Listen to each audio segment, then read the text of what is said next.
In this video, we're going to get quite technical, which is always exciting. We're going to test a set of these Formula F4R remote res shocks against a set of these Formula aftermarket shocks so we can have a look at the difference, paying real close attention to the strength, durability, ride comfort, performance. So at the end of the day, you'll be able to make a better informed decision on what shocks you should run on your four-wheel drive. Now let's get into it.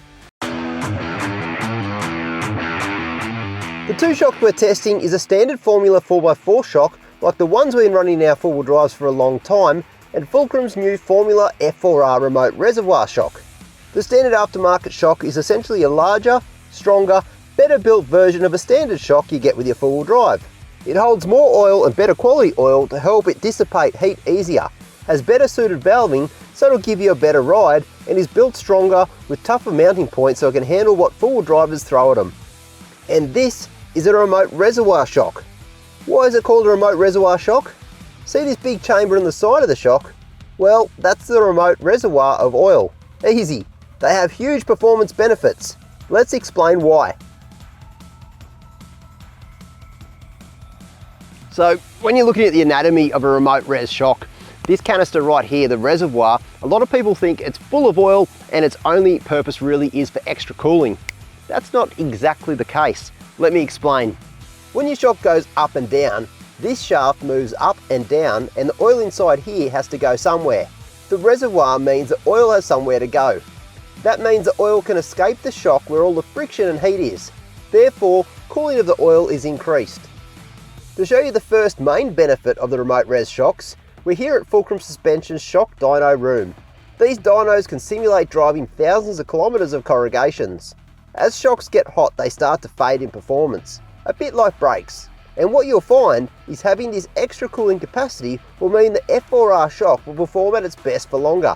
The standard Formula shock still blows the OE shocks out of the park in terms of performance. The F4R just takes that to the next level. Running each shock up on the dyno, we're able to measure the heat generated in a controlled environment. Just look at the difference. While the aftermarket Formula shock was considerably cooler than the OEM shock, the F4R with this reservoir excels even further, keeping the shock even cooler yet again. Having a cooler shock is not only better for the performance of the shock on and off-road, but will also result in a longer lifespan. Less heat means less degradation of the shock components and oils. Inside here, you've got what's called an internal floating piston, or IFP. On one side of this IFP is the oil we mentioned, but on the other side is compressed nitrogen. This nitrogen is set to a particular pressure, which maintains pressure on the oil inside. The greater the pressure of this nitrogen, the more pressure will be on the oil, and helps provide a stable shock that you can tune. And that's one of the huge advantages with a shock absorber like this, is the extra tunability you can get on the fly as well, thanks to these little knobs right here and down here. Let's have a closer look at what they actually do. If your shocks are fitted with compression and rebound adjusters like this, you can fine-tune dampening yourself. These adjusters tweak the pressure on the shim stack, which controls the flow of oil inside the shock to get them perfectly set up for your four-wheel drive. The valving of the shocks needs to be set up initially to suit the vehicle by a suspension expert, something Fulcrum does when they fit them to your four-wheel drive. But these will let you adjust the shocks to a load you're carrying or the road you're driving on to alter the handling characteristics of the vehicle. So the more you wind up this little adjustment right here, the more oil has to work its way past those shims, and it's going to give you a stiffer ride. When you decrease the adjuster, just like I'm doing now, more oil is going to bypass those shims, thus giving you a softer ride. All it means is you are controlling the oil flow through two different shim stacks with each adjuster. But why do you need this adjustability? It lets you finely tune your shocks to what you're driving or for the load you're carrying. For example, the reason you adjust your shocks is to better suit the conditions you are driving in. On flat road or tarmac, you may want to have stiffer shocks to help hold the car up around the bends to provide a better driving feel. And you may find that softening the shock would make it better suited to rough dirt roads, to soak up holes, ruts and corrugations. The Formula F4R range comes as a standard 2 to 3 inch kit. Fulcrum can adjust this for you when you do the install. It's important to note that coil front and rear four-wheel drives like 80 series and Patrols won't have the ability to adjust height.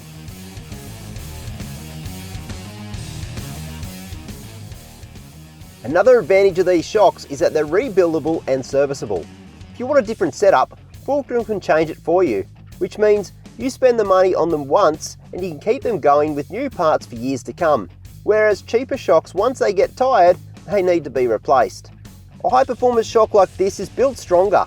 Check out the size of the piston compared to a big bore shock. The dimensions and setup of each kit and shock is different for each vehicle, but on the whole, they are built stronger than your standard aftermarket shock.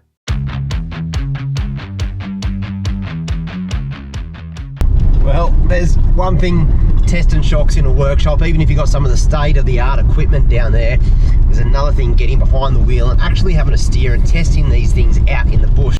Now, of course, this vehicle's equipped with a latest set of F4Rs and they've been fine-tuned to suit this particular range of vehicle, and I can say, without a doubt, they make this vehicle drive in some of the roughest corrugations we could find at speed absolutely beautifully. It just soaks everything in its wake. But the other really cool thing about these particular shocks is if you find yourself, you know, with a vehicle like this that doesn't have much weight on it, and later on you decide to maybe put a canopy or fully load it for a trip up the Cape York, say, you can dial and adjust these shocks to suit. So, you know, you can change how the vehicle rides in a variety of different terrains. And if you find yourself doing a lot more highway terrains than dirt, well, again, you can keep adjusting those to suit so you can get the best ride quality out of your vehicle. So the big question, what type of shock absorber is right for you and your needs? Now, let us know in the comments what you're thinking. Would you go a set of aftermarket shocks or maybe something like these remote res shocks here? Here's my opinion on the matter. Now, on my vehicles, I've actually run these formula shocks for many years and they've done extremely well. They're fantastic. You can't control the adjustability, but you can leave them in, set and forget, and the vehicle handles pretty darn good. But these remote res have really got me thinking because of the adjustability factor. Now, I drive a variety of different terrains right across Australia, and I change the setup of my vehicle quite a bit as well. Some days I'll be carrying a rooftop tent, other days I won't. And this tunability in the shock means I can really control the performance of the vehicle and how it actually rides over a variety of different terrains. So this has actually got my pick, and I wouldn't be super surprised if you saw a set of these on the Dirty 30 or Sooty in the not too distant future. But at the end of the day, if you are looking for aftermarket shocks for your vehicle, the best bit of advice I can really give you is speak to a suspension expert and make sure you get the right valving to suit your vehicle, because at the end of the day, that's one of the most important considerations, that letting them know as well what your driving style is like, where you're going to be going with your vehicle, what you plan to do with your vehicle, and how much weight and how your setup is going to be on that particular rig. Once you get all those factors right, you can actually get the right shock absorber to suit your vehicle and it'll perform like you've never seen before. Anyway, that's enough from me from this one. Hope to see you one day out in the scrub.